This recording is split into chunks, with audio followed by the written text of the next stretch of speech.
I hope the lighting is good. Seems a little dark in here. Okay, I gotta loosen this. Yeah, but then if it's really bright in here, the camera is like you don't look as good on camera. Not you personally, but people. Yes, thank you. You personally, actually. I know. I don't have to like loosen or tighten these, right? They just go. No, they just go. That's nice. Wait. No, I'm just kidding. Oh, snap. Same thing as last time. You just sit here and wait for the magic to happen.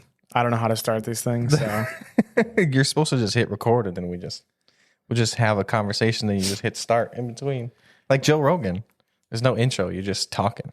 yeah, that's what's going on right now. And you kind of broke the fourth wall. Oh. Yeah, it is recording. People are listening right now? Yeah. Well, hello, everyone. Welcome to...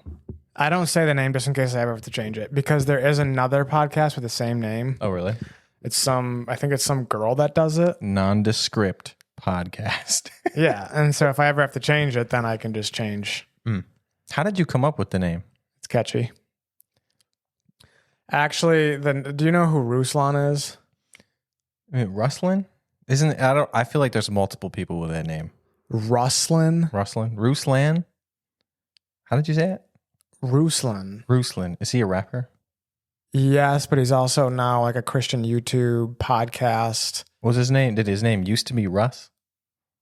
I don't think so. Okay, maybe I'm thinking of somebody else. But he is a Christian rapper. Anyway, there was one time where somebody because he does like reaction videos to like all sorts of stuff. And he was saying like, oh man, this guy's kind of unhinged. And he's like, oh, somebody should come up with that name, Unhinged Christian. And I was like, I'll do it. So then I did it, and it's catchy. I love the confidence. I'll do it. Thanks. Did you buy the podcast stuff before or after? Before. Before. This was like way after. This was during I don't know if you ever listened to the first podcast that I had. No. Wow. What a friend. How many have you done? The list is growing. I've scrolled, but I have to do stuff. Whenever I do stuff, I have to break it up because my drive is only a half an hour. So, you mean how many episodes do I have on this one? On Spotify, yeah, or everywhere. How many episodes? So on the audio side, I have 29 episodes. Nice. And I'm editing the 30th one. Very cool. And then this is going to be 31. Very cool. And then on YouTube, because I didn't start with video. Mm-hmm. I'm on 25. So there's like 4 just audio episodes and the rest are video. You on SoundCloud? No. Come on, that's where everybody goes to make it big. SoundCloud. Yeah, that's where like the small town rappers make it. Oh yeah, and the hoodlumites. The hoodlumites. Yeah, hoodlumites. The little piano keyboard and I don't even know. I like their AirPod speaker. That's so lame. Microphone. It is. Sad too. Anyway, just a forewarning. Sometimes there's this dog upstairs that barks. I did hear you say that, I think last time in with Brandon. You're like, I apologize for the dog. I thought you said you didn't listen to that one. You're like, well, I think I watched the preview because I was interested. Because I haven't seen Brandon in a long time. Oh, the preview that it comes up with on Spotify's? Yeah. That's perfect that they picked that part because then people know. But yeah, so if it starts and I'm not hearing it, then just tell me and I can like turn the mics down, but we'd have to be like really close to them. Oh. If that happens. People could get over it. I used to be, when I did the Access podcast for young adults, I can't believe how much work I put into that. Like literally I would analyze every section of the audio and I would cut out like the little voice blips and the weird breaths and the nasal breathing and like sometimes you're breathing through your nose, he has like this squeak. Like I would cut out all of that. And that's why it would take me so long to edit the whole thing because I'm like trying to cut out all these imperfections and I'm like, why did I try so hard? Why didn't I just like slap it in there? That's what I do. That's what you should do. Yeah, it's as raw. Like there's no cuts of anything, unless like there was one time with Stefan where it's on the episode that's going to be coming out. Well, technically that already came out, and like there was buzzing going on. So then we figured out how to stop it, and it took us a little while, so I cut out while we were trying to figure it out. But that's like we had a table kind of like this. It was just one of those round, like 6 or 8 person tables, the ones in the chapel. Yeah, and you had to be careful. I was so paranoid about everything because they weren't super solid. So if you hit them with your fist or something, like, and the mic stands are sitting on the table, everything radiates up. So I'm like, okay, there's a big bang. And there was one time, I think we let Alon record a podcast with some people, and I wasn't there at all. And so I think I set everything up. Yeah, I told her you just got to hit the red button, and then they took like a bathroom break and stopped the recording and came back and started again. And I like had a panic attack. I'm like, what do I do now? And I'm like looking back, I was like, I should have just slapped the two together. It would have been more organic because people know what's going on. But instead what I did is I tried to cut the conversation to where like the last point of it was like where they were. And then it was like, oh, we got to use the bathroom. Let's stop. And I was like, okay, now I cut that out and then like kind of cut out the intro to coming back and try to smash these together. And it was just like, I tried to make it not sound like they had a break. And it was kind of weird. That is weird. I don't know who listened to that podcast or if any of the work I did for that. How long were the episodes on average? Well, we did, there was like 3 categories. So we had personal testimonies of the people at Access. So there was, it was anywhere from, some of the shorter ones were like 20, 25 minutes. Some of the longer ones were pushing an hour. So those ones were fun because I was the only one who was like interviewing those. So it was just me. Sometimes Bethany was there because she was interning the first year.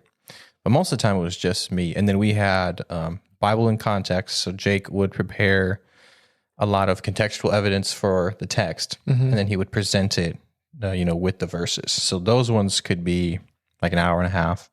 Sometimes we try to do 2 in one day. And then what was the other one? I think it was, man, I don't even remember. Something related to like more hot cultural topics of today, which those could be anything. They're usually about 45 minutes plus. Yeah, that'd still be a long time to edit all the It literally was. extra. It was so, and we just had this little tiny recorder that would sit in the middle, and there was like frequency problems with the cord, so you hear like random buzz if like somebody put their phone on the table, and it's just like, oh, I try to cut all that stuff out, and I should have been, man, who cares? And then I'm not salty about this. I'm very happy that their platform's taking off, but as soon as like when I left, and when Jared started really taking over the podcast because he's the pastor now, like AV was like, yeah, we'll do it all for you. They had a whole they built a podcast station. Yeah, Kind of on the upper balcony. And so stuff is just set up all the time. They have a nice area, backdrop and lighting. And then the AV team just like slaps it all together and they post it. And I'm like, man, there was like 3 to 5 hours of every Tuesday for a year and a half. Yeah, it takes forever to edit. Mm-hmm. I can't even imagine doing, excuse me. I can't even imagine doing like all the little sniffles and stuff. Like I would not, especially when mine are sometimes like 2 hours. No way. It is a lot. And I didn't even like, it really depends on who, like how you're listening to, because it's different in headphones to the car or like a Bluetooth speaker. Like most of that stuff, now that I think about it, nobody's ever really going to pick up on. But because I'm listening to it with the raw file and hearing everything, it's like, it was a good time. It was a good learning experience. I don't know if I could do it again today, so I don't know if I remember anything. But yeah, so you had video though, right? No, we had no video. Oh, it was all okay. audio. Which now they have audio and video for Yeah, I know. having just slapped together. I thought the podcast here, it's cool that they made it, but it looks like an interrogation room. Oh, I haven't even really watched it because I haven't. At least on camera, it's just like a blank room. I don't know. Some of the ones I thought it was good, but I also haven't had social media in like 2 years, so I have no idea what it looks like now. Dude, you got to get on social media. No, I'm just kidding. Oh, yeah, that's a joke. I'm not on it either. I only use it to post, and then I delete the app. So I'll like post my podcast, like a up and coming clip, or like the short or the reel for it, and then you just do it all from your computer. I could. You sign in to Facebook or whatever on. Do you upload through? Do you use Anchor? Just drop it on there and it sends it everywhere for you. Oh, I should look into that, huh? You should. It was one of the things that I was looking into. We did it because it's free, I think, and there are a lot of people who literally just have their phones. They talk into it, drop it, and it sends it to all the platforms. Dude, my allergies are killing me. I have so much phlegm. It's ridiculous. I was sneezing in my cubicle all day, and I don't have an office like everybody else, so I was just like really self-conscious. Just sitting there blowing my nose. And I was sick like 2 weeks ago, and Judy, the receptionist, she's like, Alec, you don't sound very healthy. I was like, thank you, Judy. Thank you. So, fall allergies? What is that, like ragweed? It's more just like dust. I have a really big problem with dust. Well, I'm surprised you ain't sneezing in here because I never dust this place. What bachelor does? How long have you lived here? Nice. About a year. November will be a year. Gotcha. So this is year-old dust over here. Yeah. 12-month resident. I like this ship picture. Isn't it cool? Painting. All right. It's in a picture frame. Get off my back. Anyway, I was going to say a nice segue into what we're talking about with the whole bachelor word. Oh, yes. Oh, it was like you weren't trying to do that? No, not at all. Oh, dude, I thought you were like, I thought you were with it. I'm just naturally that smooth. Yeah. Okay. So obviously I'm 30, single, and you're 25. Dude, come on. 26? There you go. Yeah, I'm 26. You weren't that 26. Yeah, I was a year off. It's usually closest to the age without getting any higher is the winner. So I was a year off. You were the only one playing. Yeah. But if somebody else was playing, they would have to either say 25 and a half or something else. That's and true. I would have won. The rules of that cultural game were lost on me, but thank you for explaining them. You're welcome. Anyway, you're 26 and married. I'm 30 and single. How does that happen?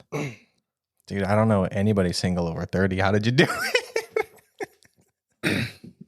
Can't even finish that one with a straight face. Really? That's mean. It was a really joke. Hurts.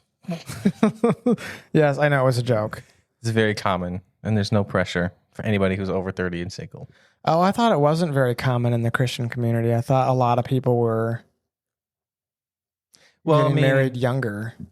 It's both ends of the spectrum, right? Because you can look and you can find a bunch of people who are 18 and crazy in love, and they're getting married, and they got 2 kids by 20, and then you can go to the other end of the spectrum where you're, pushing 32, 35, and you're still hanging around the young adult group. I'm not going to name any names, but... Yeah, we won't name any names, but I know. If the shoe fits, you got to wear it. I'm just saying, you don't exactly fit... Well, not you, but the people who fit the shoe. They don't exactly fit the young adult stereotype anymore for the ministry, but anyway. Are you saying because they're single or because they're not No, single? because they're over 30. It's just like the young adults. Like once you, right, hopefully the natural progression of being involved in a church community is right. You get involved wherever. From the day your parents bring you to church, like kindergarten, or, you show up one day and you're in high school, or, you're like just new to the faith and you show up and you're like 32, but you've never been to church before, and young adults is like, yeah, there's a little bit of nuance in it. And that's where it's like you got to have grace for people because you want them to feel welcome, and you also got to protect the flock, no matter the age range. Yes, and then after a while, there's got to be some tough love. It's like you're 35. But I can think of numerous people who fit those details and have been saved for quite a while now. And why don't they, what's the protocol? That's a topic for a different day, because I think it's different with every church. I don't think no church that I've been to has figured it out, which has not been that many churches, so I'm really not an expert. So yeah, and it would be kind of hard to be like, hey. Yeah. It just takes powerful people, conversations, or in the world's terms, just got to be an adult about it. Like, hey, let's be real. Like, these are soft limits, but You're really getting outside of that age range. But anyway, that's not what we want to talk about for today. Yeah, it still has It's to related. do with, like, singleness and relation. But yeah, anyway, marriage and singleness. So my question would be, to start it off, is how did you know when you were ready to be married? No, a better question. How did you know when you were ready to be in a relationship while you were single? Well, how would I know that I was ready? But I suppose I should take it back to, at least from my experience, like I've always wanted to be a dad. So I kind of equated that with, I guess you could say, right, that's obviously a progression would be, you know, you get in a relationship, you get married, you become a parent. Yeah. Hopefully. In the non-sinful way, which anyway. So like I've always wanted to be a dad. I've always wanted to be a husband. And so like for me, I always kind of knew like that was one of my goals. How I knew I was ready. I don't think I ever really knew that I was ready. I think I just came to a place where I wanted it so bad. And, you know, as everybody who desires to be in a relationship does, you know, they get to a point where it's like, God, I've been single for forever. You know, what's the problem? What's happening? Is it me? Is it you? What's the plan? You know, what's going on? For me in I think it was 2018. I don't think you were on the Access team yet. I haven't told this story to a lot of people, so you might not know. But we went to, I think it was Traverse City, and it was, I know Andy was there, Nathaniel, like Chansky. I think it was 2017. It's 2017 or 2018, because I was still working my job at the boat repair shop. Yeah, because I always hear stories about that trip. Mm-hmm. But I think it was like one of the only ones that that Tiffany ever did. Dude, it was amazing. But we were there for like a day and a half. I think we spent one night there. And we did a monastic fast, which is where you don't say any words for 12 hours. I mean, you can do it for whatever amount of time, but for us, it was 12 hours. So it started at midnight. We didn't have any conversation in the morning. I remember that Nathaniel, because you don't eat any food either. He made a cup of coffee, and then he realized that he couldn't have coffee. He was so sad. He had to pour it down the drain. But it was either the night before or the night of.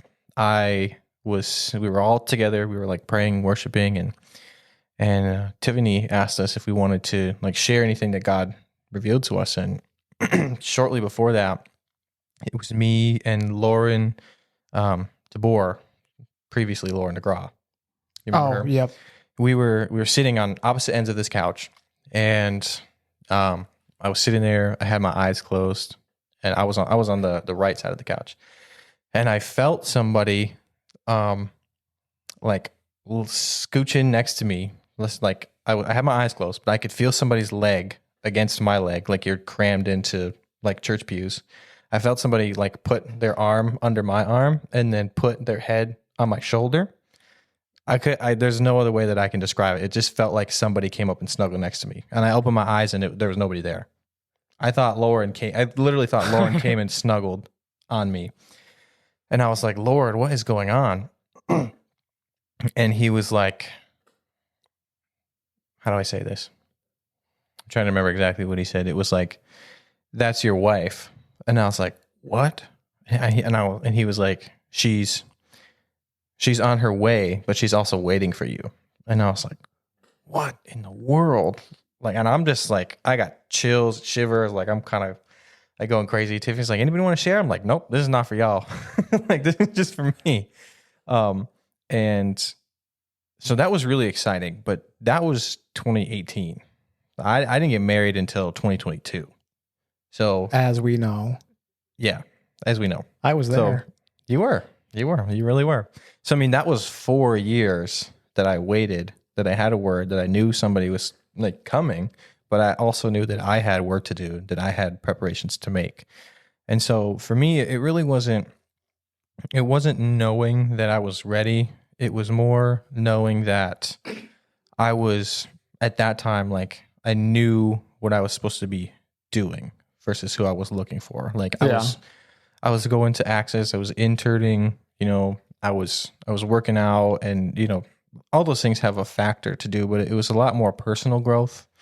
Like Jake had me go to Quest, which is a men's event where you basically it's a lot of inner healing, spiritual type stuff where, you just, if you have really deep wounds, they kind of just go digging for them and help you find healing for stuff that it's more for like married men whose kind of lives are falling apart, but it was really impactful for me. So I was just really solid.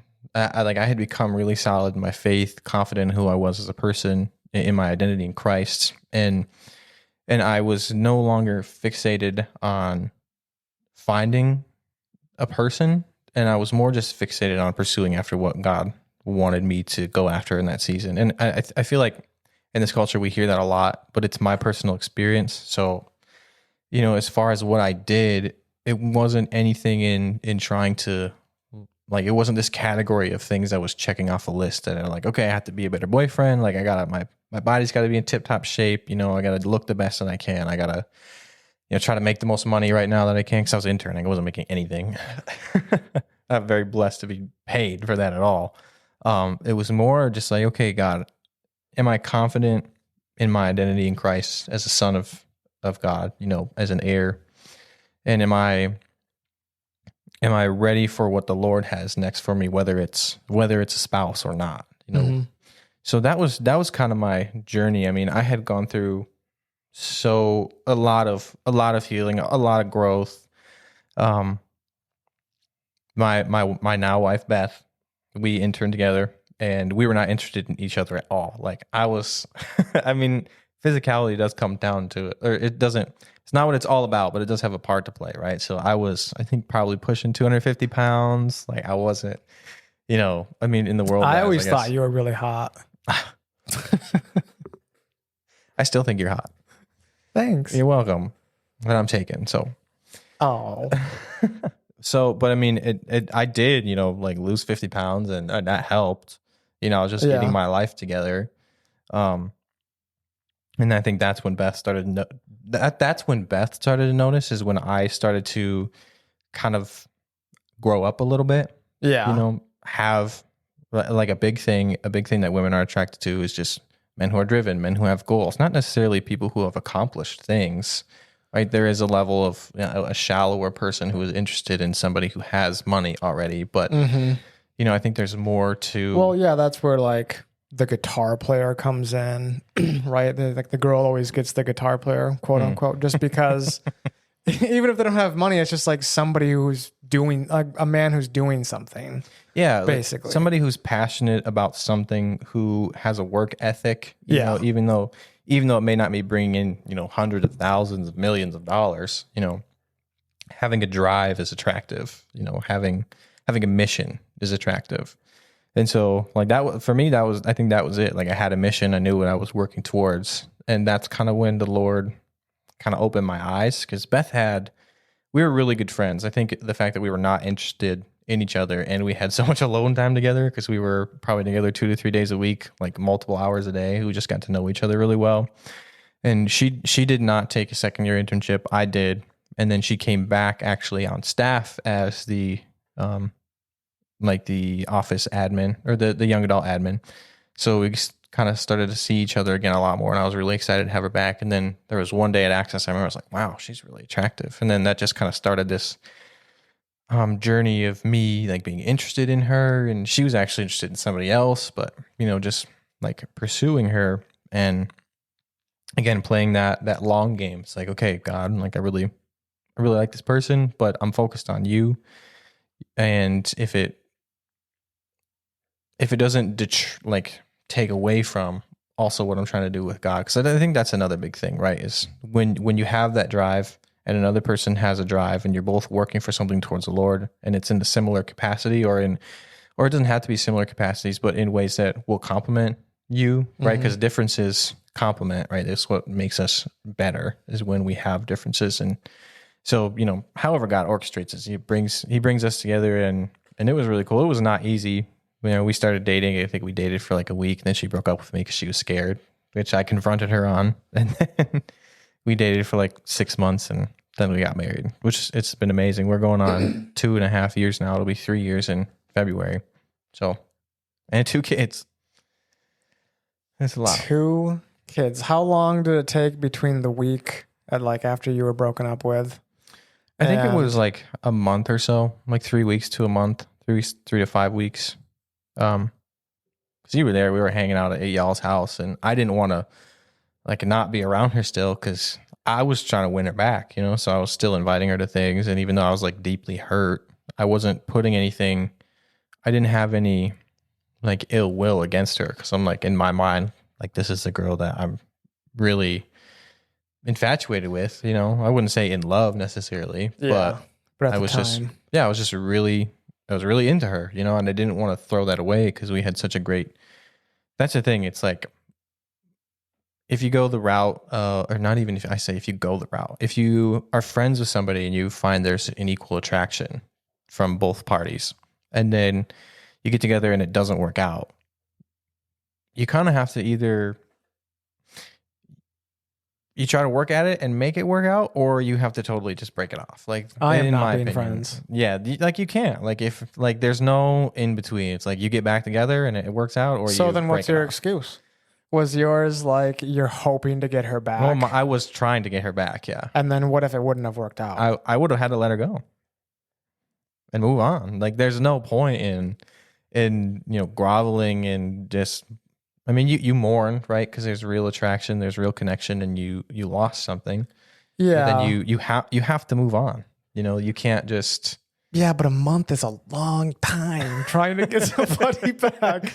I would say one time. I'd be like, this is what I want, and if you change your mind, then call me. Well, it's also more nuanced because I Right. knew that she was just scared to be in a relationship. She was just scared of the commitment. So sometimes girls lie.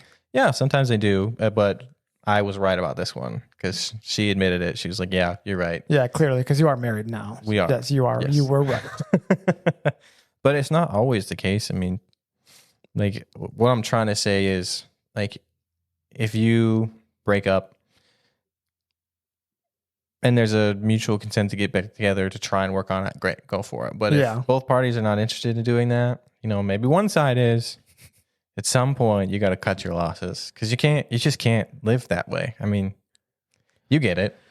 Yes, and please do not try to be her friend to eventually win her back, because you're going to more than likely be her friend, and then she's going to start dating somebody else. And then you're going to be hurt all over again because you thought something was going to happen. No, you can't go back into that. If you can be that person that can separate that friendship, be like, hey, you know, we're going to keep this relationship in a box over here called friendship, and I'm not going to have anything to do with, you know, romantic. You know, if you can keep your mind split that way, you know, go for it. But I'm not going to recommend it because I can't. I don't think guys can usually be just friends with girls. It just normally doesn't work out that way. Yeah. Girls, for some reason, can be friends with dudes. It doesn't really matter, but I just don't think you'll notice that most friend groups, it's one girl and like 8 guys.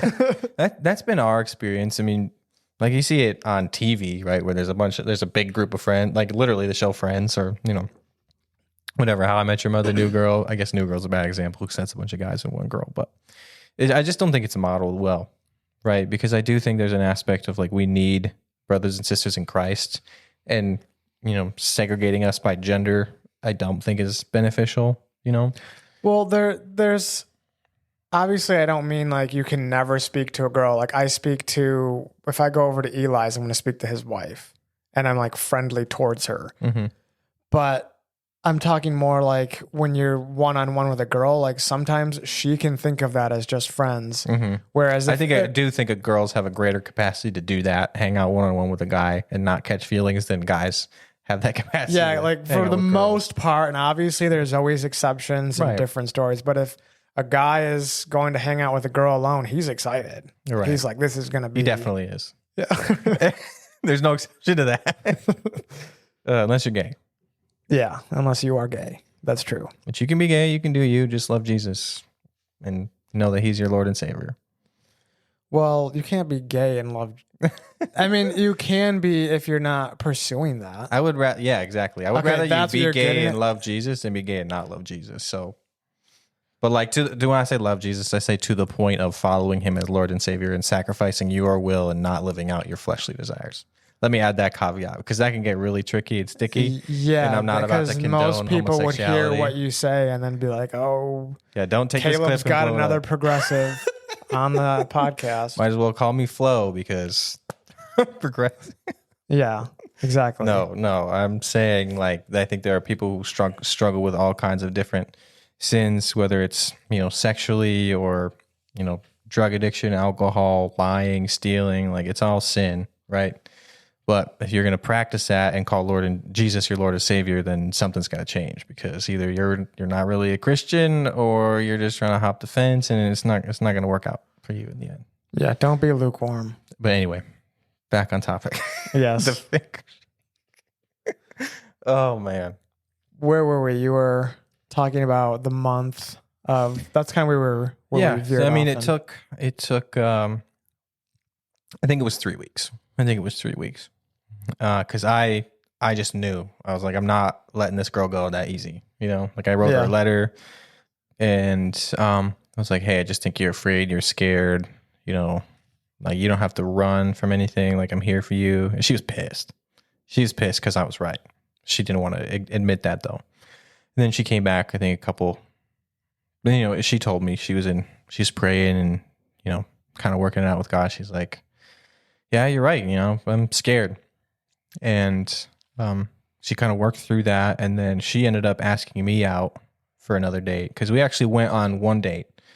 A month before we dated for that stint of 7 or 8 days, we went on one date and she was like, "No, I'm good." And then I think, what was it? She asked me out. Yep. That's what it was. She asked me if I wanted to go on another date, and then it was basically like official the next day. And then we dated for like a week, and then she broke up with me. So, and then we took that month and tried to figure things out. We really tried to cut all communication with each other. Clearly not. No, I mean like for that time because during like after the week. So after the week of dating, yep, she broke up with me. I had a lot of questions. It was really hurt. I wrote her the letter. She was pissed. She came back. She's like, "You're right. I'm sorry." And we were kind of like hanging out throughout all of this still with our friend group. And I think it was Kaylin who called us out. She's like, "What are you guys doing? Are you dating? Are you not dating?" Like, and so we mutually came to an agreement that we were not going to have any communication with each other. Like, we're not going to text each other. We're not going to hang out together. We'll both go to Access, but we're not going to have any conversation. Like we might say hi. And that was really hard. That was really hard because I just really wanted to talk to her. And it was in that time that she realized that, when we're not talking at all, she texted me. She's like, "I really miss talking to you." And I was like, "Well, this is a good sign." And I was like, "I miss talking to you too," but I still didn't, it was like one more text message after that. I was like, "Hey, we still can't talk."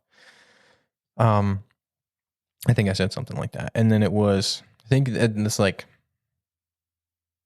22 days. And then it was at Access. She asked if, it was actually, I remember the day. She was like, "Can we get back together?" It was June 17 because I was leaving for a wedding. So we actually started dating the Thursday night, and then Friday morning I left to go to North Dakota for one of my cousin's weddings, which she was originally supposed to go, but then she broke up with me. So those plans went out the window. But yeah, so that was interesting. So we texted a crap ton over the 2 days. I think that I was gone, and we just... And then it was smooth sailing from there. Yeah. Yep. It was smooth sailing from there for the most part. That's crazy because I remember you took a picture with each other at Fisherman's Island. And the next time I saw you, it's a campground way up north. We went there, you, Andy, and I one time. Did we really? On a Sunday, we went to go see Torch Lake. Yeah. And then we went to that Fisherman's Island. Yeah, I took her to Torch Lake. Yep. And then we went, okay. In that picture, and the next time I saw you, you were like, "Yeah, we're done." Yeah. The The most embarrassing part is that we made it Facebook official, and then like 3 days later had to take it down. Oh. Because it was like, so if we dated for a week, I think like 3 or 4 days in, we made it official on Facebook. And then I think that's what really scared her. Because then all of a sudden, you get like 200 likes on your Facebook post, and everybody's like, oh my gosh, congratulations. And then you have to take it down. It's like, oh, that is heartbreaking. That would be more embarrassing for me than heartbreaking, at least in the beginning. It was really embarrassing. The heartbreak would come later for sure, but the embarrassment the first day would be like, I would go hide. Because this was also around the time of like, my sister's graduating high school. So we have, graduation parties, and I'm seeing a lot of old people from the high school that I went to. And so some people are like, I got a lot of, oh, you got a girlfriend. Actually, we broke up. And then we got back together. And I was like, oh, I heard you guys broke up. Actually, we're back together. So I had multiple conversations on both sides. That would be hard. Yeah, it was funny. Definitely a little whiplash, but it all worked out in the end. If marriage is, the end goal. Yeah, it should be. Well, not necessarily. I mean, if you don't want to get married, there's no pressure as much as church people might put on you. Well, I think if you're dating, it shouldn't just be dating for fun. That's true. You're just like going around from person to person just for like funsies. I think that's true. Like, I think we do like to put a lot of pressure on, like you have to get married, but I just don't think you should be like playing with people's hearts. That's all I'm saying. And I mean, in a sense, it's like you can't eliminate that aspect of it, completely, right? You date, you get to know somebody, and if it doesn't work out, it doesn't work out. Obviously, depending on how much of a connection you've established. Like there's going to be heartbreak, and you're going to have to mourn and grieve and get over it, whether it's like a month or it's a year. There was a girl that I didn't even really date previously. We were both interested in each other, and she went off to college, and then I was kind of like holding out. I was like, oh, I like her. She said she likes me. This is crazy, and then she starts dating somebody else at college, and I'm just like, oh, that's right. Ice cold. That's ice cold, And again, like I don't talk to her anymore. Like I think I'm at the point now where I don't have any hard feelings, but it took me a long time to get there. Like it took me 2 years to really be over her. And then it took me probably another year to be at the point where it's like, okay, I can have a conversation with you. Yeah, if it just like happens, she's in the same room. Yeah. Yeah, and it was, it wasn't easy. Like she came back, right? And some people might know who I'm talking about. She might hear this one day and listen, which is okay. And I feel bad. I was going to say, we're not going to say names. No. I mean, we can. It probably doesn't matter. But yeah, that's true. If the forgiveness is there. Yeah. And I feel bad because I kind of went back and forth, right? Because I was still healing. There's like, at some points, like, okay, I still do kind of want to talk to her. And at some points, it's like, okay, I do not want anything to do with her. Like, I'm going to give her the cold shoulder. Like, I just can't. Like, it's way too painful. And there was one time, it was recently, she came back and I didn't know anybody else around. And I was able to have a conversation with her and just, kind of ask her what's going on in her life. And oh, so it did happen. Yeah. Oh, okay. What happened? Like us talking? Yes, you're like talking. Like just being, like just having a normal person conversation. Right. Nothing crazy. Like, why did you break up with me? Yeah. Like it wasn't even that because we weren't even dating. It was just, like a crush, but it was still real, and I don't think we can devalue that with people because I think there's a lot of that, especially in church, because everything has to be so like, I don't know, babied almost. It seems like, there's just so many eyes watching. And so we have to be super, what I'm trying to say? Like, no. Yeah, I know what you're trying to say. I just don't think that's the way it should be. Yeah, no, not at all, but it just is. It just is, yeah. It just is in church culture, which is like the pressure that church puts on people to get married is oh my goodness, ridiculous. I know that all too well.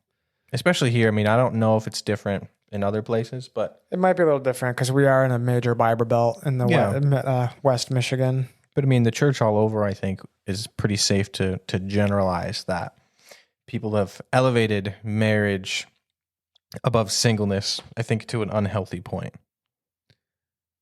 Yes, to a very dangerous point, I would say. To the point that people who are not married or, just can't seem to make a relationship work or find somebody that's willing to stick it out with them. It's just like they just feel so awful. That's why God? Like my whole community is telling me I need to get married. Like everybody else is getting married. Like what's wrong with me? What's happening? I don't know. It's just too much pressure and it's dumb. Because I don't think that everybody's called to get married. I don't think everybody has to get married, and I don't think there's anything wrong with being single until the day that you die. That doesn't mean that you can't have valuable community and enriching community that makes you feel fulfilled. Paul even says that he wishes more were like him to be able to do the works of God, because when you are married, you have other things to tend to. You have to tend to your kids and your wife, and there's nothing wrong with that. It's actually like God is in that too. Mm-hmm. The Bible advocates for both sides. Yes, equally, I would say, because they're both. What's the word? I can't think of it. Vocations that we're looking for, sacred. Yeah, they both feed into the kingdom. That's the best way I can say it. They both different ways. Yeah. Because when you're raising kids, obviously you're raising them to be Christian, and the more kids that are Christian in society, the society grows, and they're just self-explanatory. But then when you're married, it's also harder to go around. Like it'd be hard. Would it be harder for you to do like podcasting? It's very hard. Yeah, I mean, even just like one episode tonight, but I'm saying like it'd be even harder for you to. Oh, like if I were to do a podcast of my own. Yeah, and have people over. So, are you talking about while being married or while having kids? Both. Because having kids adds another layer to it that I would say, and I don't want to step on anybody's toes, but if you're married and you don't have any kids, it's basically like you're still single. Like you have a responsibility to your spouse. I can't wait for everyone who's married to hear that. I mean, there's just a huge step between having kids and not having kids. Yeah. And I didn't learn that until I had kids. And nobody who doesn't have kids right now is probably going to understand what I'm saying to the fullest amount. Like you have nieces and nephews and other people who do too, or like babysit but it's just like, there's so much responsibility and so much that you have to sacrifice. Like hanging out tonight, like after this, like I'm not going to go because I have 2 kids at home that I haven't seen all day and a wife who has been parenting both of them by herself. That she is making a huge sacrifice so that I can be here right now, which if we didn't have kids, like she'd probably be here, or she'd be out with other friends, or she'd just be doing whatever she wants to do because her time is her own. But that's not the case. When you have kids, your time is theirs, right? And kind of going back to what the Bible says, like when you're married, the man he's concerned with other matters, right? He's the matters of his household, his wife, and his kids. And when you're not, you just don't have that. But I don't think that diminishes the value of being single at all. I think it actually opens a door for single people to come alongside married people and support them, and vice versa. Because it's not just, oh, you're married, we gotta support the married people. It's like there's so much blessing that in community we're supposed to give back and forth, right? Yeah, it's a huge topic, and I want to keep it more on marriage, but having kids adds a whole nother layer that your time is not your own, to so much more of an extent than if you're not just married. If you're married, if you and your wife don't have any kids, you guys still have all your free time. You can do a podcast, you can go to the gym, you can do your Bible, you can sleep in, you can go grocery shopping, you can not be yelled at while you're going to the bathroom. It's just different. But I don't think that we put enough emphasis on the calling that singleness has, the calling that the role that singleness plays in the church, because I think, just like Paul says, he's like, I would rather that you be single so that you can, keep your mind focused on the kingdom's purpose. Not that marriage takes away from the kingdom's purpose, because like we said, the Bible advocates for both, right? God put Eve in the garden. But there's also a point where, like you said, like the man and the woman, they have the husband has responsibilities to his wife, the wife has her responsibilities to the husband, and they're trying to make their household. But yeah, I think that we need single people to be empowered in their singleness. And I think we need people to, now not like toxic singleness. Like there's so many aspects where people are. What's an example of like being single and toxic? I think being single, but be like, God's got somebody for me, or like God's like, God, I'm just in my waiting season, or like you can't, or like trying to be celibate for a year to force God's hand to like bring you somebody. Like that's manipulation. You're not going to manipulate God, but Says you. hey, you could try. Wait, they're being celibate for 1 year? What do you... Well, yeah, like a vow. I think it's like a vow of celibacy or something. Like people, like they are going to abstain from even attempting to begin a relationship for however long they want to do it, a month. Oh yeah, that's a kind year. of... I would not. Well, I think it can be healthy, but if you have the expectation that, you know, God's going to bring you somebody day one of your celibacy being ended, Yeah. then, you know, yeah, what are your thoughts? Because I have so many things that I could say, but I don't want to just have the married man's experience. I want to have your experience as well. My thoughts on what? On singleness and how it's approached by the church, and how, you know, how people are treated at who first, you know, maybe are single and don't want to be married, or maybe are single and do want to be married. I would say, and I'm just going to go with my experience because it's weird. There's a part of me that wants to be married, but a lot of it just has to do with I have a sex drive, if I'm being honest. And so I know that's not the only reason to be married. I understand that. And it's not like that's all I would ever want to do if we were married. Mm-hmm. But I'm okay with being alone. Mm-hmm. But then there's also that drive. So it's like... Right. Which may never cease to be a struggle until the day you meet Jesus. Correct. And some people, that's just the reality, you know? Like God is not going to take away your testosterone and your sex drive, you know? I think that's the beauty of, right, living in submission and having a Lord and a Savior. Yeah. You know, because we don't emphasize the Lord enough. Like I try to put it in context, right? Because I've watched Game of Thrones, like judge me or don't judge me, but, you know, watch whatever show. That's a sinful show, but go on. Like whatever movie you can relate, like a lord, like lords of the realm, or, you know, like it's a position of authority. You know, it's not just a cushy, you know, fire protection savior. I'm not going to hell anymore. Thank you, Jesus. Yeah, I don't actually believe in fire insurance, but that's a topic for a different day. Continue. But it's, you know, so people who, I kind of lost where I was going, right? Jesus is Lord. Like the emphasis on Lord. Yeah, Jesus is Lord and Savior. And, yep, totally lost my train of thought. What was I talking about before that? Game of Thrones, Lord of the Realms. Oh, yeah, yeah. So as far as like Jesus being Lord, we just don't, I don't think we contextualize that enough. I don't think we really understand what it means to have a Lord, right? Going back to the sex drive thing, right? If you're laying down your will, like you have a sex drive, it's overtaking you, you got to go masturbate or something, you know, like, because it's a thing. People sin every day and they don't have an outlet, they go masturbate or whatever. But that's where... Are you saying it's okay? No, that's okay. What I'm saying is like, if, like you said, I said it may be a struggle for you until you go meet Jesus. So that's part of living in submission to the Lord of your life, Jesus Christ. Because you don't, that's being your own outlet is not sustainable, right? Jesus has to be your foundation, you know, like you're a conduit for Jesus. And, you know, sexually singing, because I think I don't remember where it is in the Bible, but it talks about sexual sin is the worst, one of the worst kinds of sin, because it's a sin against your own body as well.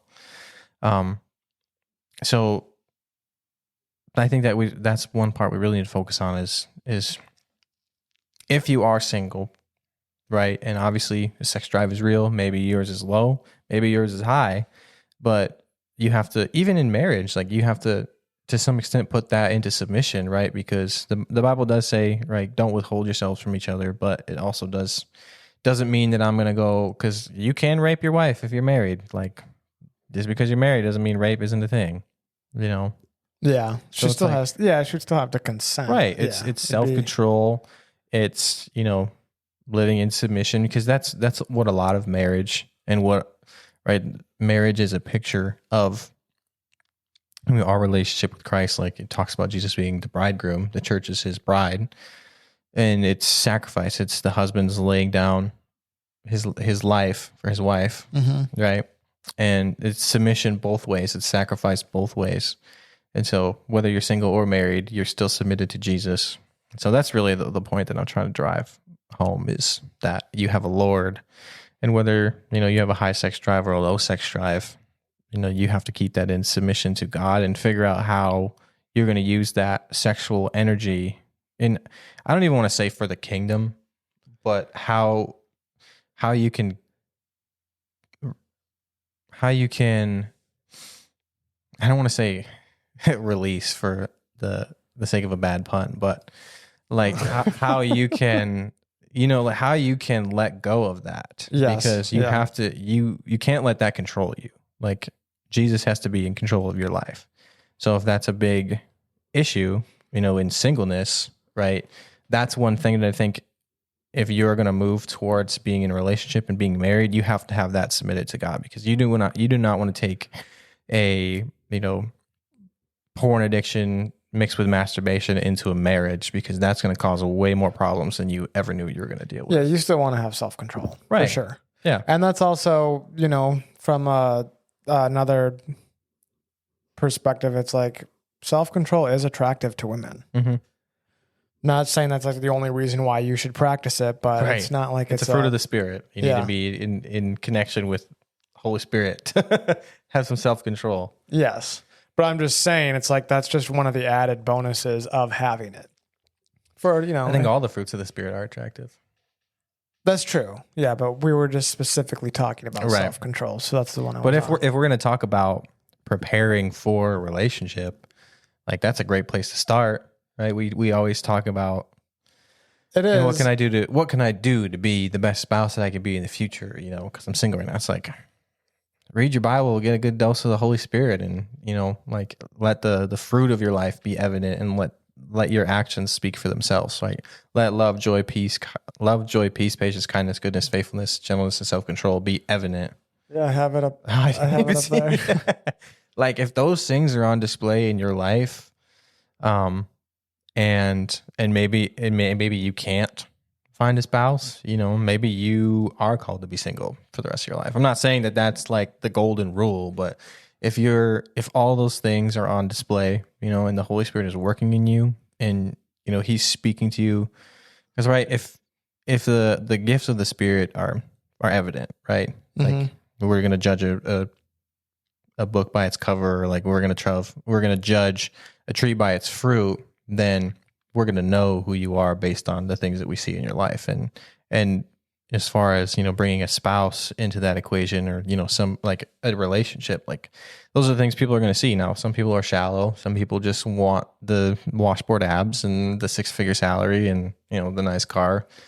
But those relationships, they don't last, because when he loses any of those things, it's like he loses her. Because it comes down to identity and who you are. And when you're solid in your identity, and you are spending time with Jesus, and you're being transformed by the renewing of your mind, those are the things that I think are going to be the most attractive to someone who is going to be worth the lifelong investment of marriage.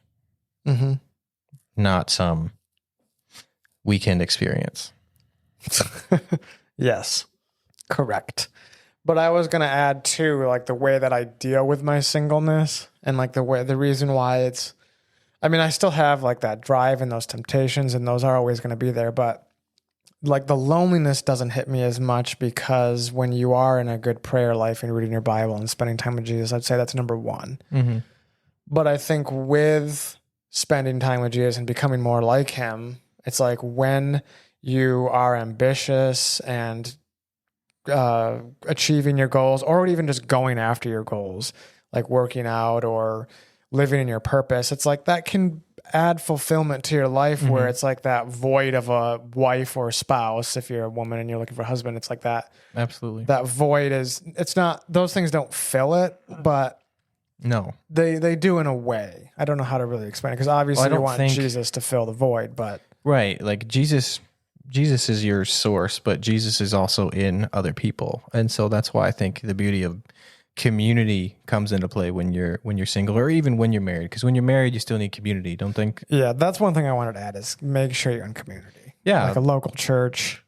Yeah, even if it's like whether you're married or not, I really like that podcast I sent you that, spurred this conversation is one of the things that guy said was you're going to have to work a lot harder for that kind of community when you're single because you don't have that instant, this isn't an ideal world where all marriages are perfect, right? You don't have that instant intimacy that because you have, like if you're married, you have a spouse and, somebody that you know really well, hopefully, and that you're, deeply in love with and have made the commitment to, serve and love. And if you don't have that, then you have to find that in community. And that's not something that comes easily. That's, I think, one of the things that I've struggled with a lot, even before marriage, is just really, really taking those relationships to the next level where it's like you're getting into the issues of your heart and you're, laying bare, not physically, but like laying bare your emotions and your desires and your I just couldn't skip over that.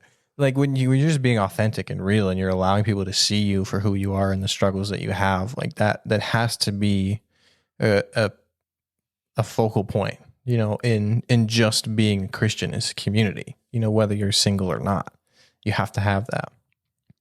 Yeah. And I don't think that the church has displayed a very good job of how to do that. I think they hope it happens organically, but I think honestly, with the way technology is now, we're not able to connect with people as easy because we have, instant access to the web and all this social media at our disposal, which we've talked about before.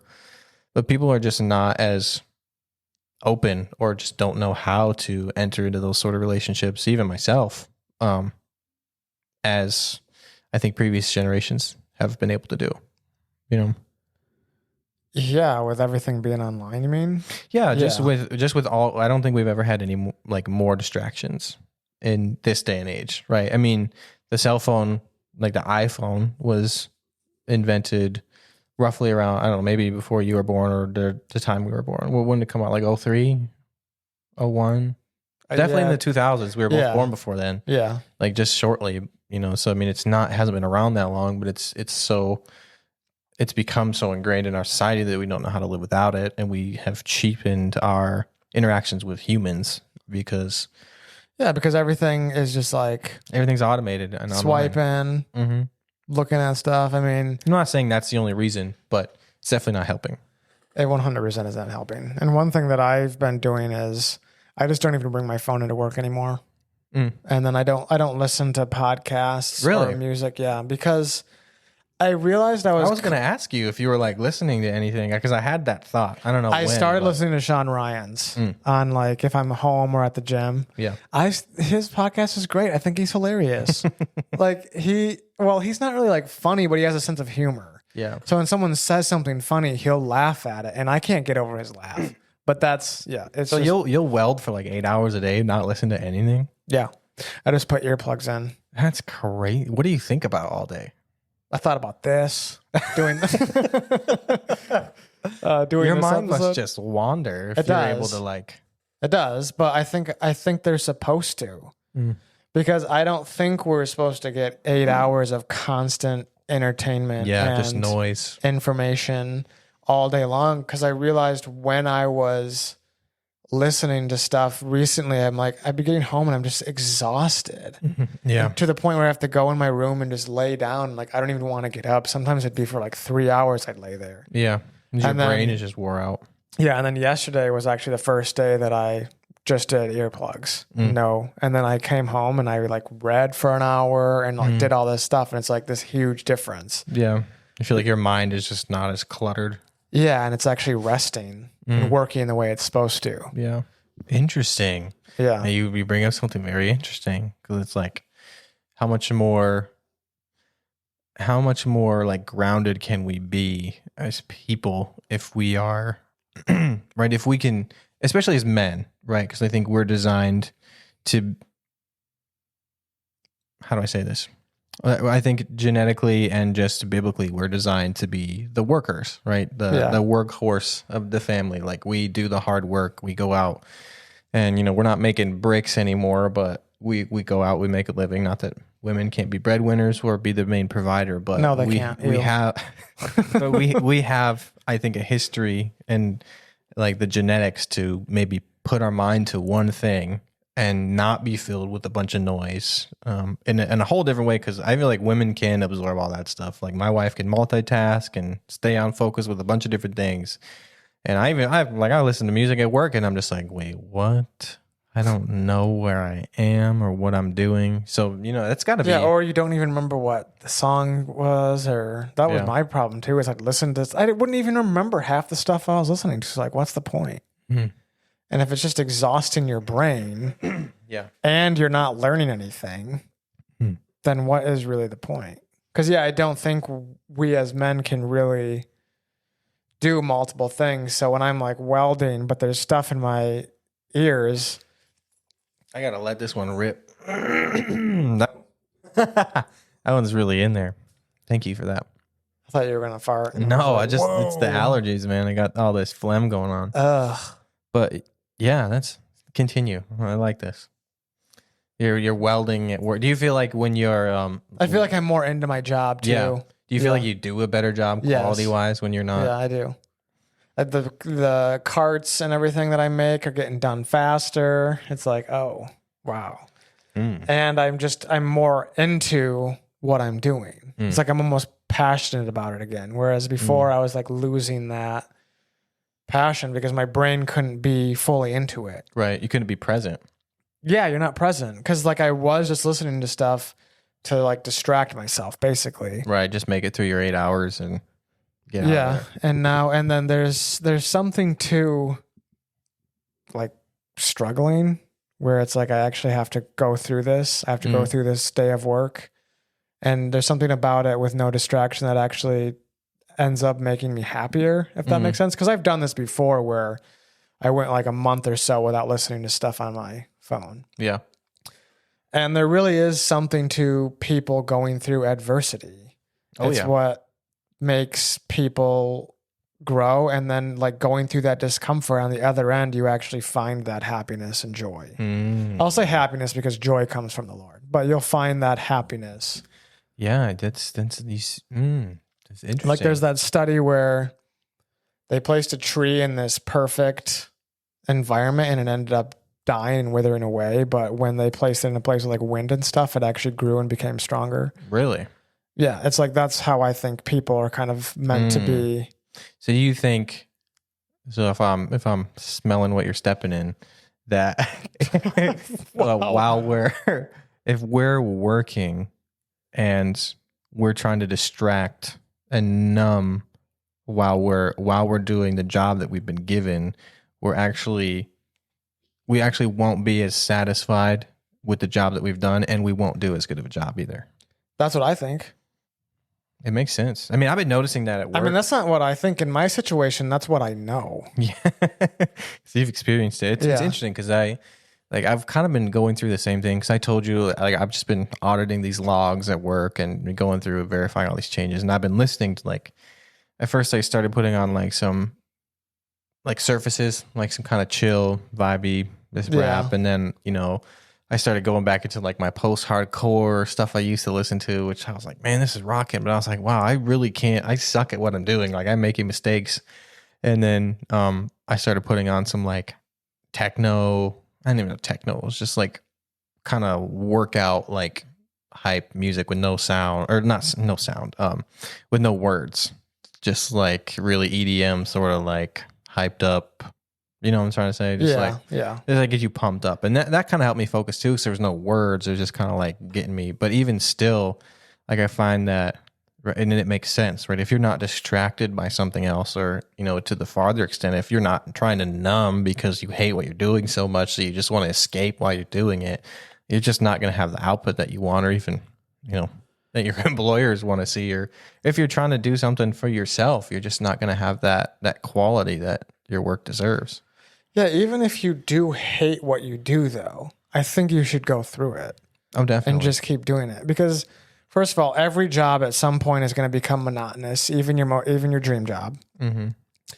And there's going to be good days with it, even if it's a job you don't really like. Yeah. And if you hate it that much, it's like, why are you still there? That's always my question. If you hate your job so much, why are you still there? I've been through that a lot of times. This is not fun being here. I work somewhere else now. And then you go through the same cycle. And then you go through the same cycle. But for me, I could literally put a timetable on it, because like every job that I've had, I've noticed at the 7-month mark, I absolutely hate my life and I quit. Well, I'm glad you said you're married for 2 years now. Because No, literally, I can think back to when I was working, like, it was kind of like a catering job. Like, I worked at a country club. I worked there for 7 months. The job before that, I worked at, no, it was after. I worked at the boat repair shop for 7 months. I worked at, where was it? It was, oh man. It was all like 7 months. I think it was Men's Warehouse was where I made it the longest. So it was like, I know, like, I pushed through the 7-month mark because I was so like, I hate this. I need to find something else. And I just kept working. And I got over it. And then I was there like a year and a half. And that was kind of during COVID. So I had 4 months off in the middle where we just played video games that whole time. I remember those days where everybody was on unemployment making more than me. I was so you were mad. still working. Yeah. I had Tuesdays and Thursdays off for some reason, but everybody else had their unemployment and were making, I think, almost twice as much as I was. It was a lot of money. I think I was making, was it $700? And that was back when eggs weren't $4. So Yeah. that money was actually going somewhere. They put it all in the Xbox video game. Fortnite. Well, dude, the stupidest decision I ever made was like 2 weeks before the initial shutdown. I had just sold my Xbox. And I was still on board with the decision, but I was like, okay, I need something to do while we're all stuck inside. And then when doors opened back up and things were moving, I sold it again. And I haven't The anything back Xbox? then. Yeah. But I was like, oh man, I'm going to be screwed because during those days, I literally would play Xbox with y'all or by myself or just do whatever online. And then I would watch TV and then I would play drums. And that's when I really got better at drums, because those are the only 3 things that I did. So I'd probably video game for 2 hours. You know, I might get some food, watch a show for an hour. I might play drums for an hour and a half and then just repeat the cycle. That's all I did for 4 months. That's not so bad. That wasn't the worst. I mean, what were you going to do? I was just afraid we were going to get fined for going outside. Yeah. But then I realized that actually the cops were not enforcing that. But anyway. Yeah, they weren't. But So I remember I couldn't leave because my parents were going through it with their freaking out about COVID, and I couldn't leave the house for anything except for work. I remember you said I couldn't even longboard. How are you like 28 and still letting your parents 26. Because that makes it better. Kevin and Laura, shout out. Well, you're 26 and living. That's Do true. you want to explain your situation? I don't live with my parents. I live with her parents. And they don't Okay. tell me what to do.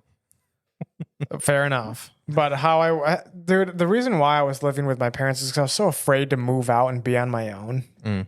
And then Luigi came along, and then we got that house, and it was ever since then.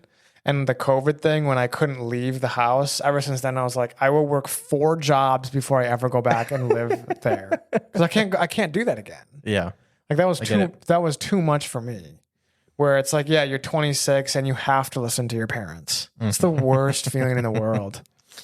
Yeah, I'm very thankful for her parents and letting us be there. We got a great situation, and it is cool. If we didn't have kids, we would be on our own. Like, yeah, because they're expensive, you know. Yeah, and right now it's hard. Yeah, she's gonna be finding stuff on the side because we just have to, if we ever want to get out of there, because it's just expensive these days, right? Going back to like the single or the married thing with no kids, like your time is still your own. You can work 2 jobs and still make all your money have all your money be your own, but. I was also going to ask back, since you brought up the marriage and singleness. You said you were friends before you guys started dating. Is that something you would suggest doing before you start dating someone, is become friends with them? I mean, I am not going to say that I'm an expert. I can only give my experience. Right. And I'm very fortunate that it worked out the way that it did for me. And I know other people have had that experience too. Like I think Jake and Abby were friends for a long time before they got together.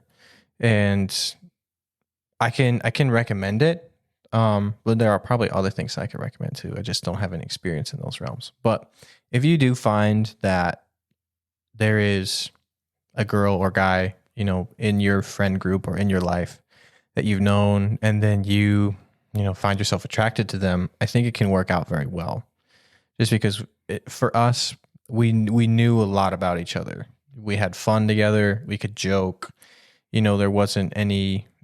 I would say the biggest thing that set us up, unknowingly, was that we were willing to be authentic with each other before we knew that we were romantically interested. Because I told her like a lot of stuff about my family that was just going on, like some of the stuff I was struggling with just where my life was, and she told me a lot of stuff from her life, like just things that you don't know if you're not intimate with the person. I'm not talking about romantic intimacy. I'm talking about just being seen and being known, right? And being heard. When you can do that with a person and you can feel valued and, right. I think seen, heard, known, and loved. Like those are the biggest things. If you can find that in a friendship and that turns into a romantic relationship, I think that's beautiful because you've already started your journey of intimacy and now you're just getting to the commitment phase, right? Where you commit that part forever. And when you don't have that, right? When you're starting from scratch with somebody, you just have a longer road to take, which is what a lot of people do. There's nothing wrong with that. It just wasn't my experience. I think it's very nuanced, right? When it comes to the world of online dating or meeting people organically, like it's not like in the movies from, the 70s and the 80s where you got these people greasing their hair and you meet somebody at the ice cream bar or wherever, But people can meet at the bar and have great marriages. It just wasn't my experience. Anything's possible. Yeah, I wouldn't suggest meeting them at the bar, but it does. I can't say I recommend it. Yeah. But I also can't say it doesn't happen. Right. I'm not saying it doesn't happen. And if like you were there, if you're a Christian, you happen to stumble into a bar for whatever reason, because if you're Christian, you should not be going to the bar.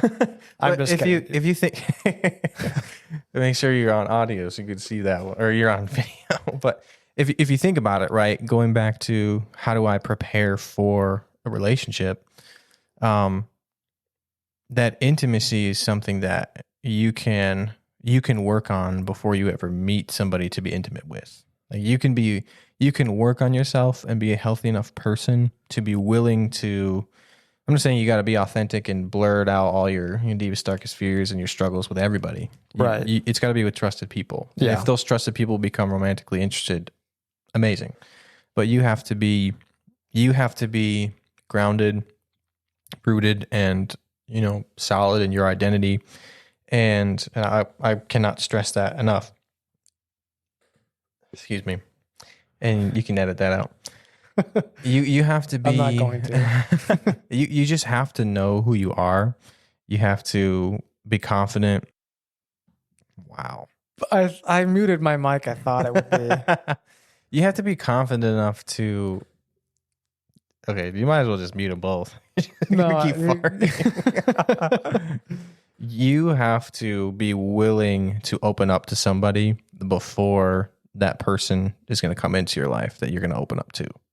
So if you're insecure, if you're going to shut everybody out, if you shut the people out that are in your life currently, you're probably not going to have much luck with a romantic relationship.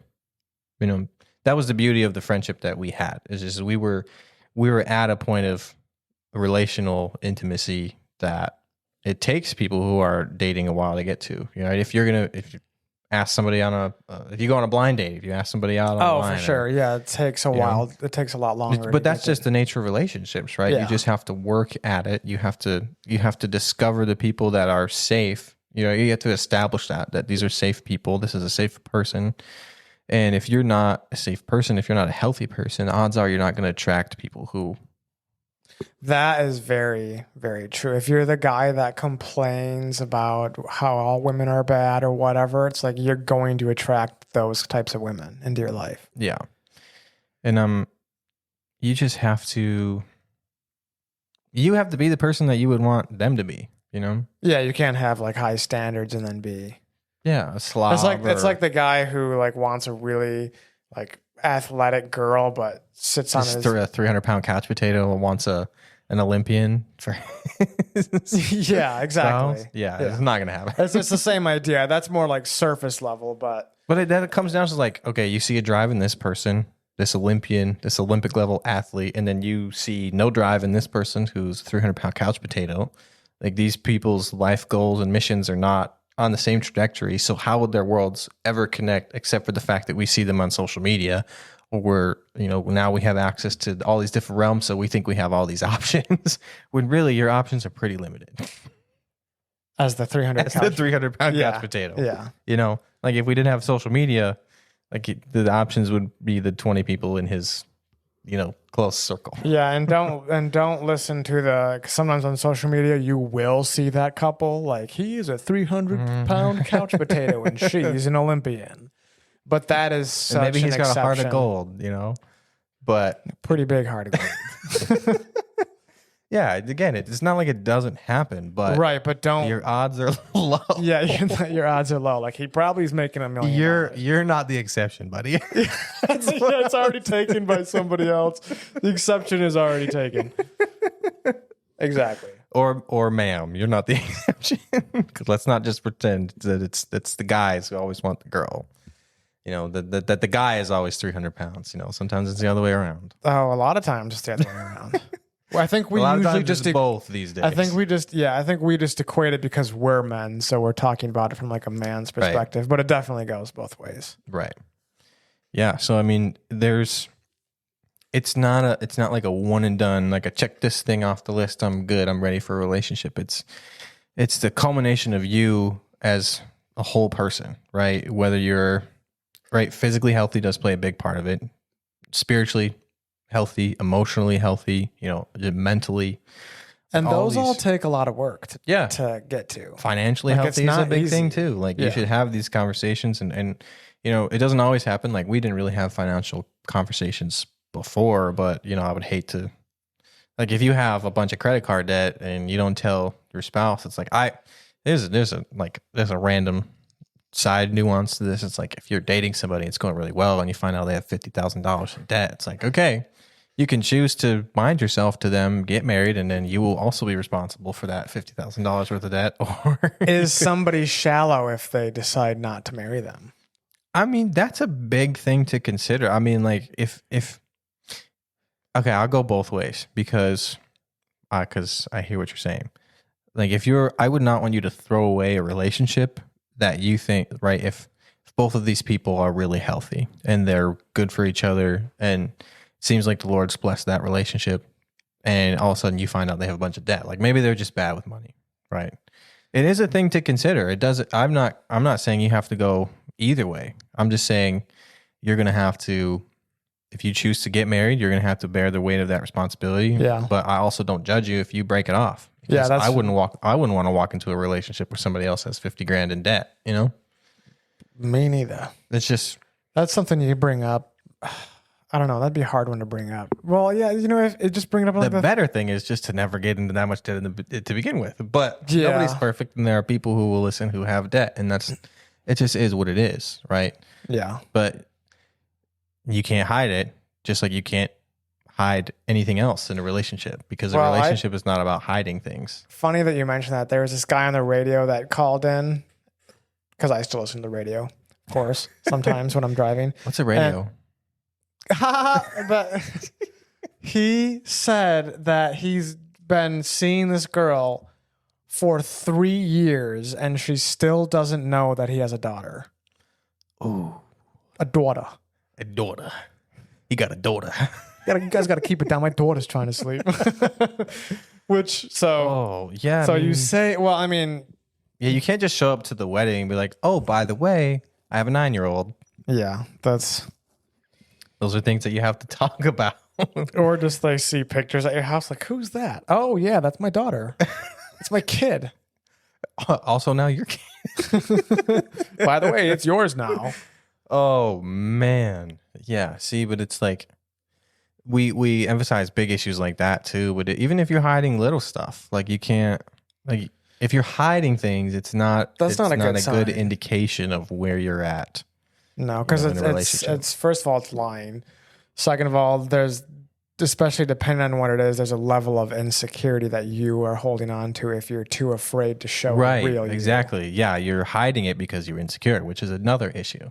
Right. Yes, you do not want to be insecure. Not only your lying and your deceptive nature, but now you're also not confident in who you are. Like the stuff piles up really fast against you. And I think that's why relationships are so hard, because we have a lot of people these days who are not willing and or prepared to do the work to get healthier, to be somebody that somebody else would want. Yeah, I agree. But there's so much. I'm not saying you got to be perfect. No. You don't have to be perfect, but what I was going to say is there's so much being thrown at both men and women to make them either not want to get healthy or get into a relationship. I mean, one of the biggest things now is like a lot of men think that all women are bad. So like they're just not going to do anything. I think to get better themselves. To get better themselves. I think it's like 50% of men in America would rather play video games than have sex, which obviously sex before marriage is a sin, but I'm just saying like that's why 50% of marriages end in divorce. Because of video games? Just saying there seems to be a correlation. I'm not saying it's a statistic. I'm just saying it's a correlation. Yeah, video games can get bad because they're so addicting. They're made to be addicting. Right. And so you just want to keep staying on them. It's like, how many times is it one more game? Yeah. I mean, we do that with Smash Bros. It's like, this is the last one. And then like 4 hours later, it's like, no, this is really the last one. But anyway, where was I? Talking about just men not wanting to get better because of women. Yeah. They don't think the women are worth it. And probably the other way around too, but right. And I really do think back to the social media thing. That's really playing into it, because TikTok and all those things are going to show you just the worst of society of women. Like it's guys going and interviewing girls who have just left the club, and then you equate that to every girl. And it's like, that's like, I just want people to know there is still good women and still good men out there. But if you're on social media listening to all these podcasts, like I know like the Whatever podcast is really popular. And never heard of it. What they do is they'll bring, usually it's a guy, like a conservative guy on, or a couple conservative guys. Oh, is it like the conservative guys with like all the liberal girl, like the hookers basically? Almost. Yeah, like OnlyFans and adult content girls. And then they like go back and forth.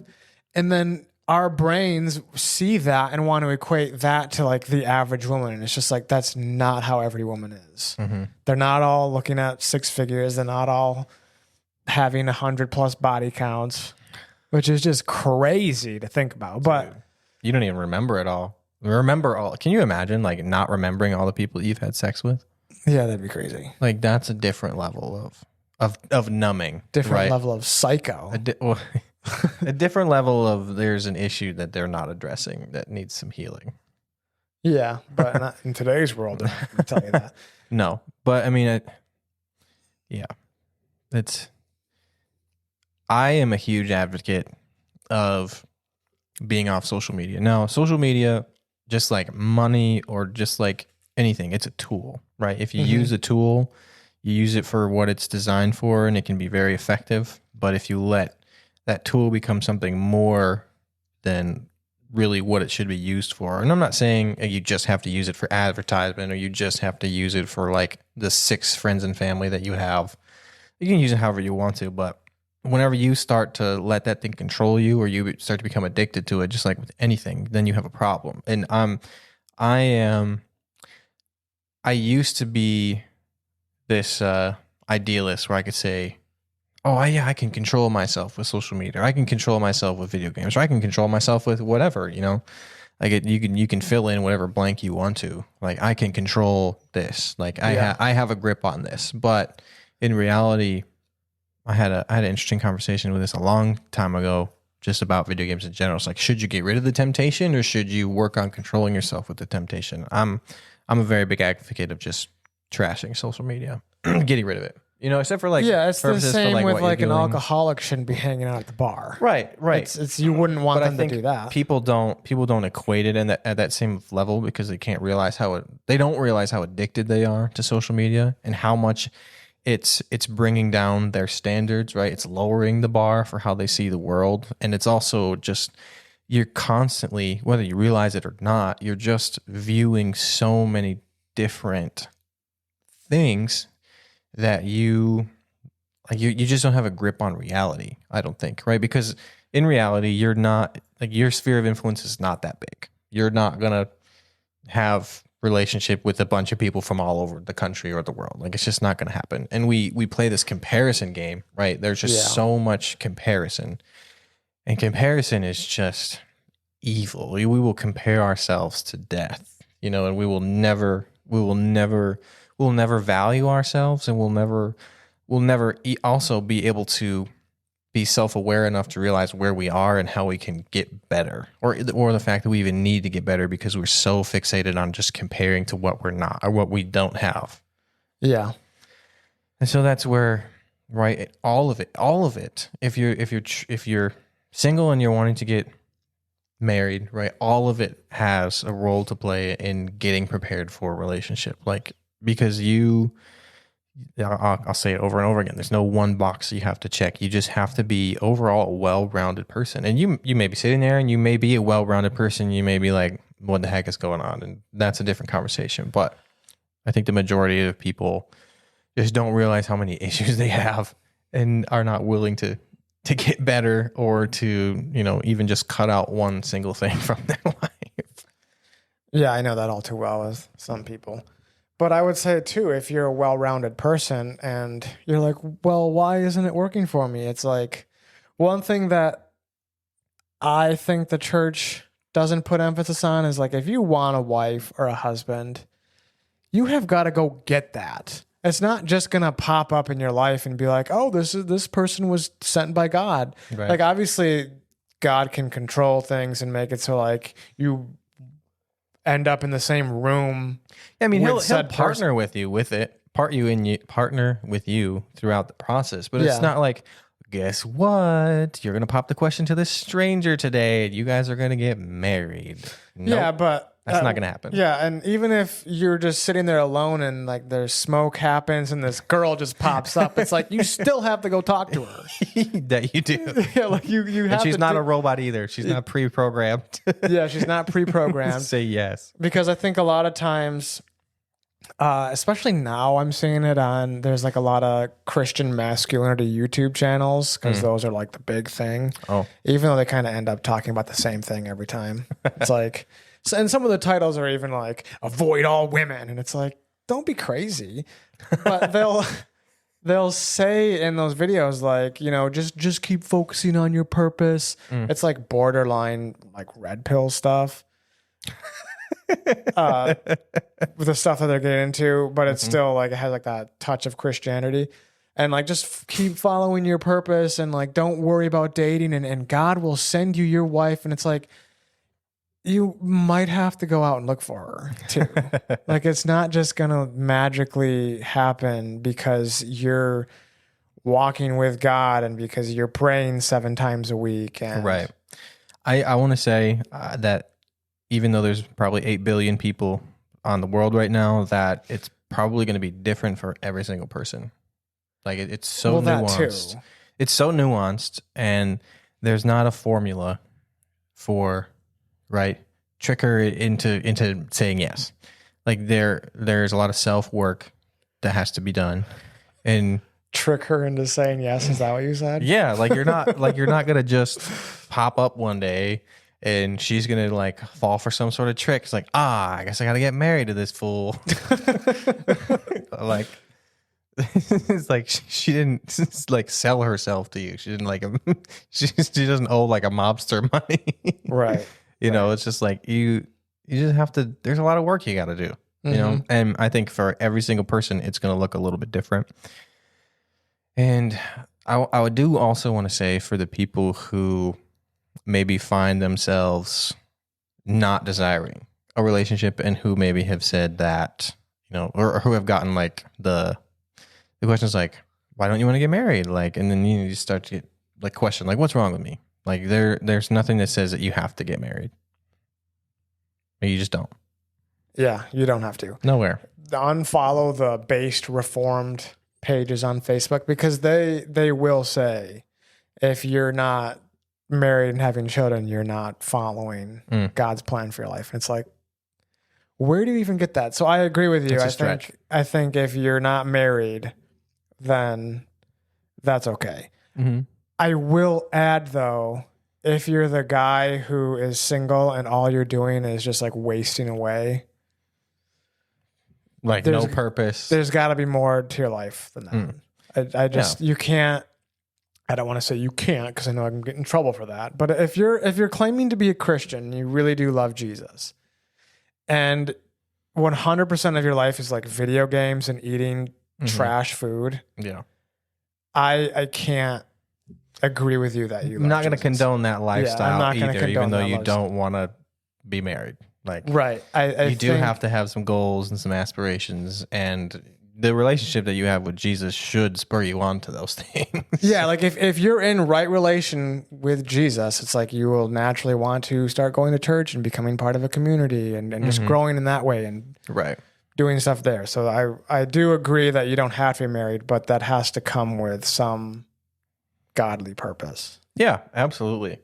And you don't have to, right? It's not a one-time decision either, I think. Like you have the ability to change your mind.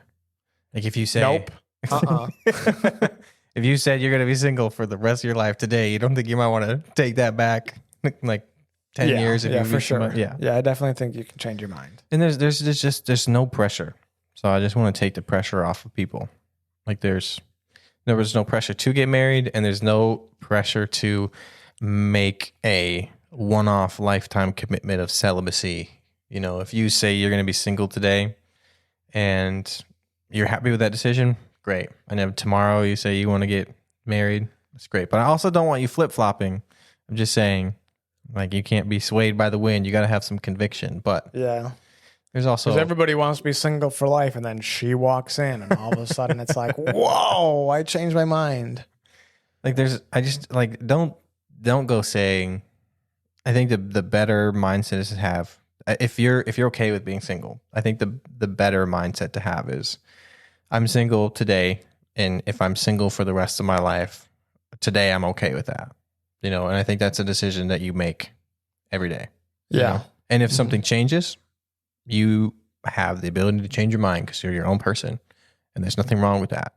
But then all the stuff that we've been talking about, you know, self-care and working on yourself and being in a right relationship with Jesus, that all still applies. It's not like you can be 60 or celibate, not date for 50, 60 years and be like, well, I think I need a wife now.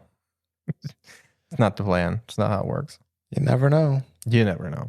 She could pop out of nowhere. Yeah, dentures falling out and all. Your dentures falling out and all. Hey, even if I ain't got no teeth, I know my wife's got my back. I'll be gums and all.